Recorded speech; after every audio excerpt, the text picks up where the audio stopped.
y a bien des années, je faisais une longue course à pied sur des hauteurs absolument inconnues des touristes, dans cette très vieille région des Alpes qui pénètre en Provence. C'était, au moment où j'entrepris ma longue promenade dans ces déserts, des landes nues et monotones, vers 1200 ou 1300 mètres d'altitude. Il n'y poussait que des lavandes sauvages. Je traversais ce pays dans sa plus grande largeur et après 3 jours de marche, je me trouvais dans une désolation sans exemple. Je campais à côté d'un squelette de village abandonné. Je n'avais plus d'eau depuis la veille et il me fallait en trouver. Ces maisons agglomérées, en ruine, comme un vieux nid de guêpes, me firent penser qu'il avait dû y avoir, là, dans le temps, une fontaine ou un puits. Il y avait bien une fontaine, mais sèche.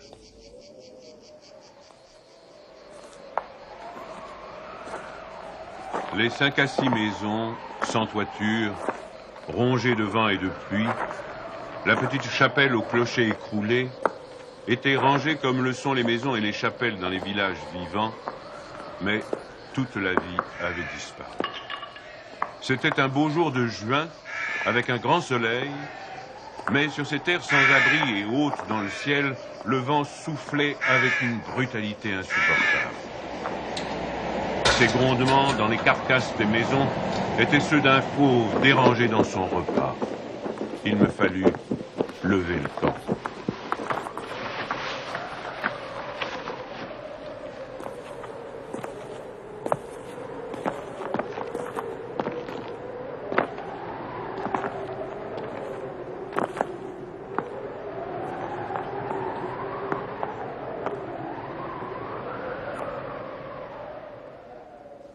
À 5 heures de marche de là, je n'avais toujours pas trouvé d'eau et rien ne pouvait me donner l'espoir d'en trouver. C'était partout la même sécheresse, les mêmes herbes ligneuses.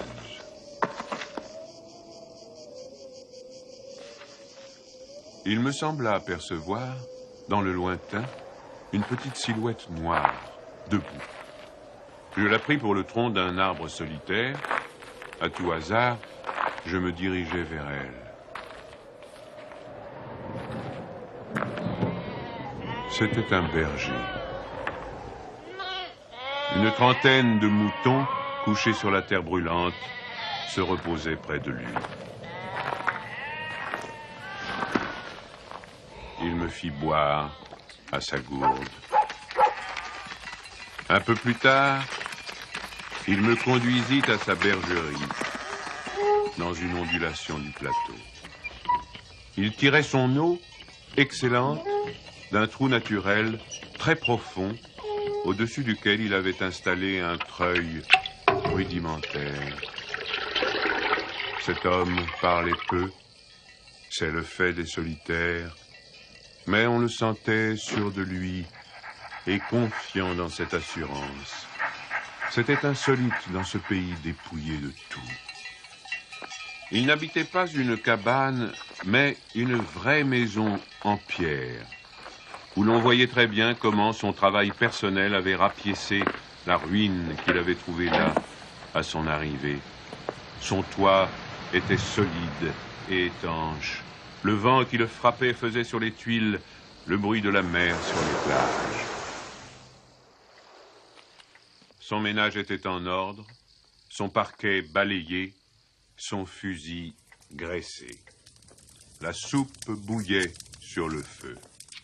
Je remarquai alors qu'il était aussi rasé de frais, que tous ses boutons étaient solidement cousus, que ses vêtements étaient reprisés avec le soin minutieux qui rend les reprises invisibles.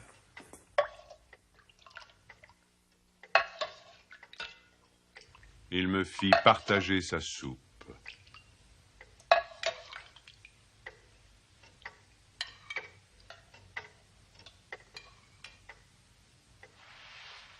Comme après, je lui offrais ma blague à tabac, il me dit qu'il ne fumait pas. Son chien, silencieux comme lui, était bienveillant, sans bassesse.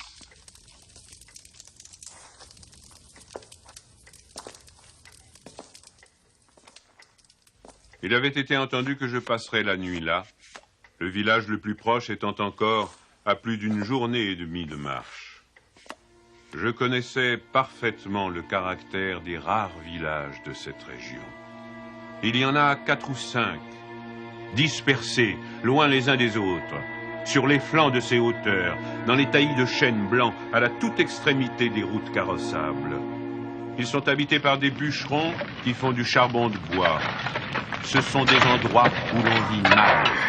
Les familles, serrées les unes contre les autres, dans ce climat qui est d'une rudesse excessive, aussi bien l'été que l'hiver, exaspèrent leur égoïsme en vase clos. L'ambition irraisonnée s'y démesure. Dans le désir continu de s'échapper de cet endroit, les hommes vont porter leur charbon à la ville, puis retournent. Les plus solides qualités craquent sous cette perpétuelle douche écossaise. Les femmes mijotent des rancœurs. Il y a concurrence sur tout, aussi bien pour la vente du charbon de bois que pour le banc à l'église, pour les vertus qui se combattent entre elles, pour les vices qui se combattent entre eux, et pour la mêlée générale des vices et des vertus sans repos. Par là-dessus, le vent également sans repos irrite les nerfs. Il y a des épidémies de suicide et de nombreux cas de folie, presque toujours meurtrières.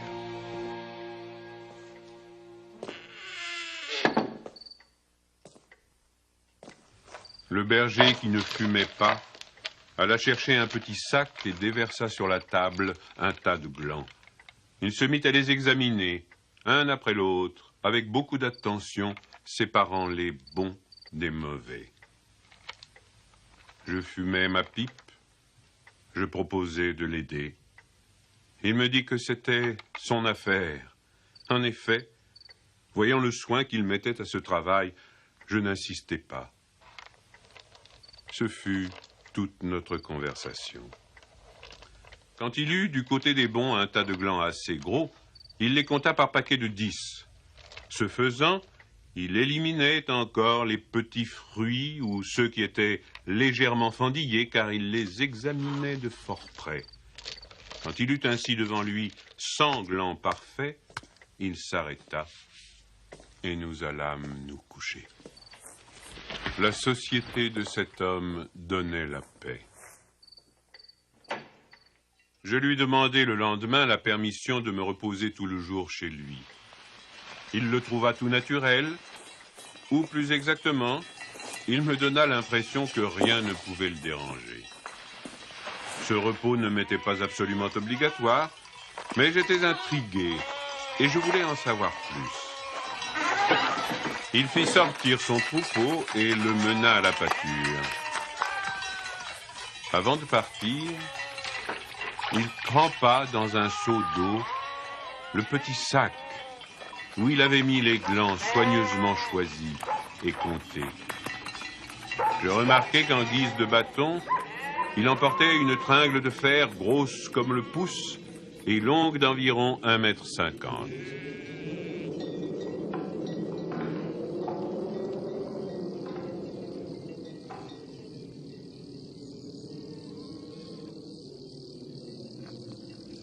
Je fis celui qui se promène en se reposant, et je suivis une route parallèle à la sienne.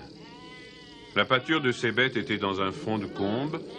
Il laissa le petit troupeau à la garde du chien et monta vers l'endroit où je me tenais. J'eus peur qu'il vînt pour me reprocher mon indiscrétion, mais pas du tout. C'était sa route, et il m'invita à l'accompagner si je n'avais rien de mieux à faire. Il allait à 200 mètres de là, sur la hauteur. Arrivé à l'endroit où il désirait aller, il se mit à planter sa tringle de fer dans la terre. Il faisait ainsi un trou dans lequel il mettait un gland, puis il rebouchait le trou. Il plantait des chênes. Je lui demandai si la terre lui appartenait. Il me répondit que non. Savait-il à qui elle était? Il ne savait pas. Il supposait que c'était une terre communale ou peut-être était-elle la propriété de gens qui ne s'en souciaient pas. Lui ne se souciait pas de connaître les propriétaires. Il planta ainsi ses sanglants avec un soin extrême.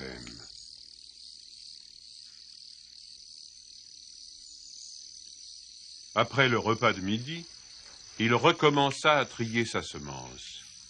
Je mis, je crois, assez d'insistance dans mes questions, puisqu'il y répondit. Depuis 3 ans, il plantait des arbres dans cette solitude. Il en avait planté 100 000. Sur les 100 000, 20 000 étaient sortis. Sur ces 20 000, il comptait encore en perdre la moitié du fait des rongeurs ou de tout ce qu'il y a d'impossible à prévoir dans les desseins de la Providence. Restaient 10 000 chênes qui allaient pousser dans cet endroit où il n'y avait rien auparavant. C'est à ce moment-là que je me souciais de l'âge de cet homme. Il avait visiblement plus de 50 ans. 55, me dit-il. Il s'appelait Elzéar Bouffier. Il avait possédé une ferme dans les plaines. Il y avait réalisé sa vie. Il avait perdu son fils unique, puis sa femme. Il s'était retiré dans la solitude où il prenait plaisir à vivre lentement avec ses brebis et son chien. Il avait jugé que ce pays mourrait par manque d'arbres. Il ajouta que n'ayant pas d'occupation très importante, il avait résolu de remédier à cet état de choses. Mon jeune âge me forçait à imaginer l'avenir en fonction de moi-même et d'une certaine recherche du bonheur. Je lui dis que dans 30 ans, ces 10 000 chênes seraient magnifiques. Il me répondit très simplement que si Dieu lui prêtait vie, dans 30 ans, il en aurait planté tellement d'autres que ces 10 000 seraient comme une goutte d'eau dans la mer. Il étudiait déjà la reproduction des hêtres et il en avait près de sa maison une pépinière issue des faînes. Les sujets qu'il avait protégés de ses moutons étaient de toute beauté. Il pensait également à des bouleaux pour les fonds, où, me dit-il, une certaine humidité dormait à quelques mètres de la surface du sol. Nous nous séparâmes le lendemain. L'année d'après, il y eut la guerre de 14, dans laquelle je fus engagé pendant 5 ans. Un soldat d'infanterie ne pouvait guère y réfléchir à des arbres.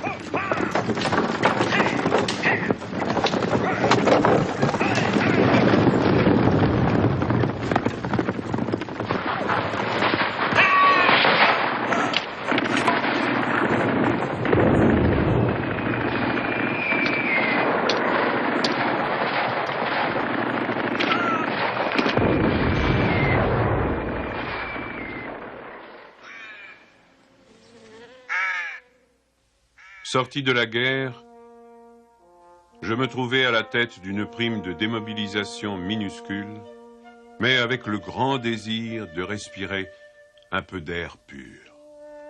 C'est sans idée préconçue, sauf celle-là, que je repris le chemin de ces contrées désertes. Le pays n'avait pas changé. Toutefois, au-delà du village mort, j'aperçus dans le lointain une sorte de brouillard gris qui recouvrait les hauteurs comme un tapis. Depuis la veille, je m'étais remis à penser à ce berger planteur d'arbres. 10 000 chênes, me disais-je, occupent vraiment un très large espace. J'avais vu mourir trop de monde pendant 5 ans pour ne pas imaginer facilement la mort d'Elzéar Bouffier. D'autant que, lorsqu'on en a 20, on considère les hommes de 50 comme des vieillards à qui il ne reste plus qu'à mourir.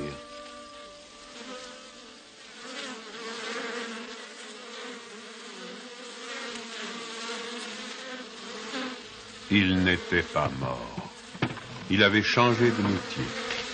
Il ne possédait plus que 4 brebis, mais par contre, une centaine de ruches. Il s'était débarrassé des moutons qui mettaient en péril ses plantations d'arbres. Il ne s'était pas du tout soucié de la guerre. Il avait imperturbablement continué à planter. Les chênes de 1910 avaient alors 10 ans et étaient plus hauts que moi et que lui. Le spectacle était impressionnant. J'étais littéralement privé de parole. Et comme lui ne parlait pas, nous passâmes tout le jour en silence à nous promener dans sa forêt. Elle avait en 3 tronçons 11 kilomètres de long et 3 kilomètres dans sa plus grande largeur. Quand on se souvenait que tout était sorti des mains et de l'âme de cet homme, sans moyens techniques, on comprenait que les hommes pourraient être aussi efficaces que Dieu dans d'autres domaines que la destruction. Il avait suivi son idée. Et les hêtres qui m'arrivaient aux épaules, répandus à perte de vue, en témoignaient. Les chênes étaient drus et avaient dépassé l'âge où ils étaient à la merci des rongeurs. Quant au dessein de la Providence elle-même, pour détruire l'œuvre créée, il lui faudrait avoir désormais recours au cyclone. Il me montra d'admirables bosquets de bouleaux qui dataient de 5 ans, c'est-à-dire de 1915, de l'époque où je combattais à Verdun. Il leur avait fait occuper tous les fonds où ils soupçonnaient, avec juste raison, qu'il y avait de l'humidité presque à fleur de terre. Ils étaient tendres comme des adolescents et très décidés. La création avait l'air d'ailleurs de s'opérer en chaîne. Il ne s'en souciait pas. Il poursuivait obstinément sa tâche, très simple. Mais, en redescendant par le village, je vis couler de l'eau dans des ruisseaux qui, de mémoire d'homme, avaient toujours été à sec. C'était la plus formidable opération de réaction qu'il m'ait été donné de voir. Ces ruisseaux secs avaient jadis porté de l'eau dans des temps très anciens. Certains de ces villages tristes dont j'ai parlé au début de mon récit s'étaient construits sur les emplacements d'anciens villages gallo-romains dont il restait encore des traces, dans lesquels les archéologues avaient fouillé et ils avaient trouvé des hameçons à des endroits où, au XXe siècle, on était obligé d'avoir recours à des citernes pour avoir un peu d'eau. Le vent aussi dispersait certaines graines. En même temps que l'eau réapparut, réapparaissaient les saules, les osiers, les prés, les jardins, les fleurs et une certaine façon de vivre. Mais la transformation s'opérait si lentement qu'elle entrait dans l'habitude sans provoquer d'étonnement. Les chasseurs qui montaient dans les solitudes à la poursuite des lièvres ou des sangliers avaient bien constaté le foisonnement des petits arbres, mais ils l'avaient mis sur le compte des malices naturelles de la terre. C'est pourquoi personne ne touchait à l'œuvre de cet homme. Si on l'avait soupçonné, on l'aurait contrarié. Il était insoupçonnable. Qui aurait pu imaginer, dans les villages et les administrations, une telle obstination dans la générosité la plus magnifique?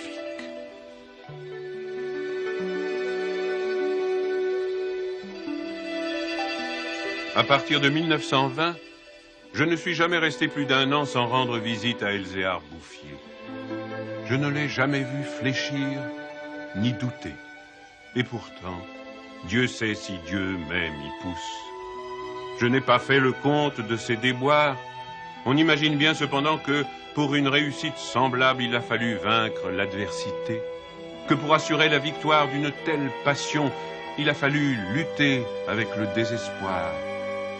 Pour avoir une idée à peu près exacte de ce caractère exceptionnel, il ne faut pas oublier qu'il s'exerçait dans une solitude totale. Si totale que, vers la fin de sa vie, il avait perdu l'habitude de parler. Ou peut-être n'en voyait-il pas la nécessité. En 1933, il reçut la visite d'un garde forestier éberlu. Ce fonctionnaire lui intima l'ordre de ne pas faire de feu dehors, de peur de mettre en danger la croissance de cette forêt naturelle. C'était la première fois lui dit cet homme naïf, qu'on voyait une forêt pousser toute seule. En 1935, une véritable délégation administrative vint examiner la forêt naturelle. Il y avait un grand personnage des eaux et forêts, un député, des techniciens. On prononça beaucoup de paroles inutiles, on décida de faire quelque chose et, heureusement, on ne fit rien. Sinon, la seule chose utile, mettre la forêt sous la sauvegarde de l'État et interdire qu'on vienne y charbonner. Car il était impossible de n'être pas subjugué par la beauté de ces jeunes arbres en pleine santé. Et elle exerça son pouvoir de séduction sur le député lui-même.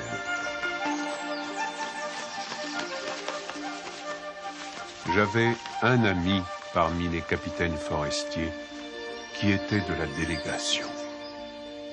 Je lui expliquai le mystère. Un jour de la semaine d'après, nous allâmes tous les deux à la recherche d'Elzéar Bouffier.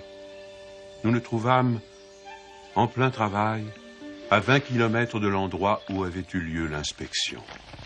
Ce capitaine forestier n'était pas mon ami pour rien. Il connaissait la valeur des choses. J'offris les quelques œufs que j'avais apportés en présent. Nous partageâmes notre casse-croûte en trois, et quelques heures passèrent dans la contemplation muette du paysage. Le côté d'où nous venions était couvert d'arbres de 6 à 7 mètres de haut. Je me souvenais de l'aspect du pays en 1913, le désert.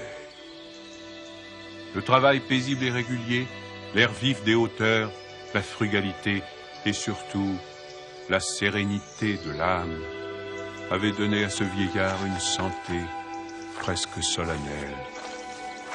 C'était un athlète de Dieu. Je me demandais combien d'hectares il allait encore couvrir d'arbres. Avant de partir, mon ami fit simplement une brève suggestion à propos de certaines essences auxquelles le terrain d'ici paraissait devoir convenir. Il n'insista pas. Pour la bonne raison, me dit-il après, que ce bonhomme en sait plus que moi. Au bout d'une heure de marche, l'idée ayant fait son chemin en lui, il ajouta « Il en sait beaucoup plus que tout le monde. Il a trouvé un fameux moyen d'être heureux. » C'est grâce à ce capitaine que non seulement la forêt, mais le bonheur de cet homme furent protégés. L'œuvre ne courut un risque grave que pendant la guerre de 1939. Les automobiles marchant alors au gazogène, on n'avait jamais assez de bois. On commença à faire des coupes dans les chênes de 1910, mais ces quartiers sont si loin de tout réseau routier que l'entreprise se révéla très mauvaise au point de vue financier. On l'abandonna.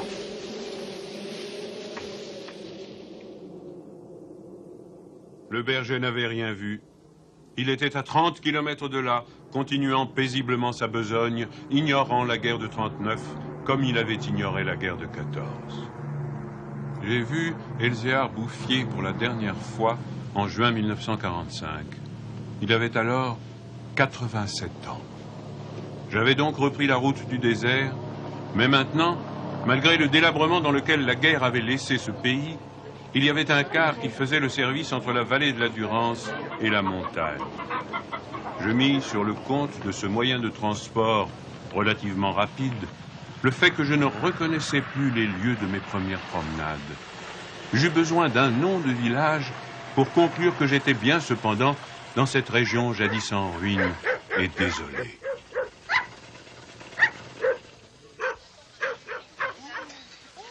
Le car me débarqua à Vergon. En 1913, ce hameau de 10 à 12 maisons avait 3 habitants. Ils étaient sauvages, se détestaient, vivaient de chasse aux pièges. Leurs conditions étaient sans espoir. Tout était changé. L'air lui-même. Au lieu des bourrasques sèches et brutales qui m'accueillaient jadis, soufflait une brise souple, chargée d'odeurs. Un bruit semblable à celui de l'eau venait des hauteurs. C'était celui du vent dans les forêts. Enfin, chose plus étonnante, j'entendis le vrai bruit de l'eau coulant dans un bassin. Je vis qu'on avait fait une fontaine, qu'elle était abondante, et ce qui me toucha le plus, on avait planté près d'elle un tilleul, symbole incontestable d'une résurrection.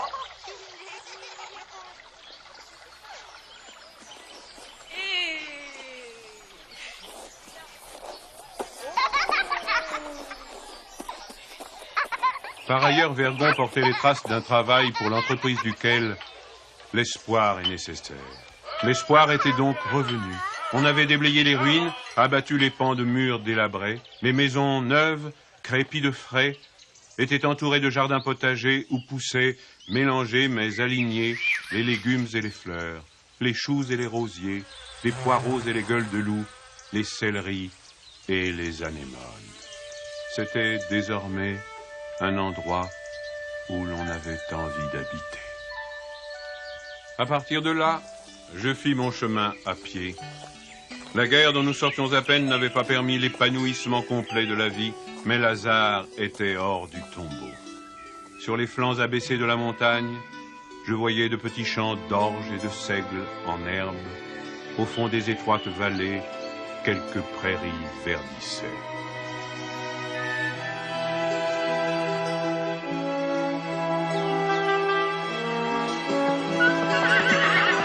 Il n'a fallu que les 8 ans qui nous séparent de cette époque pour que tout le pays resplendisse de santé et d'aisance.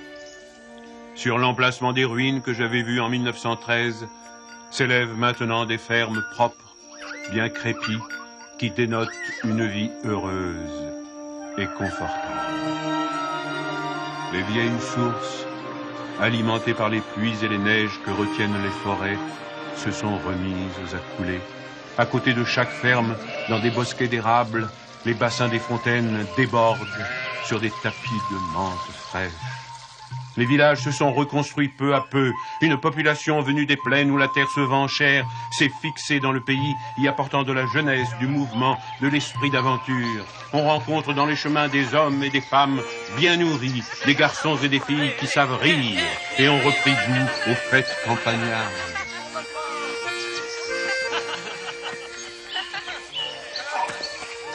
Si on compte l'ancienne population, méconnaissable depuis qu'elle vit avec douceur, et les nouveaux venus, plus de 10 000 personnes doivent leur bonheur à Elzéar Bouffier.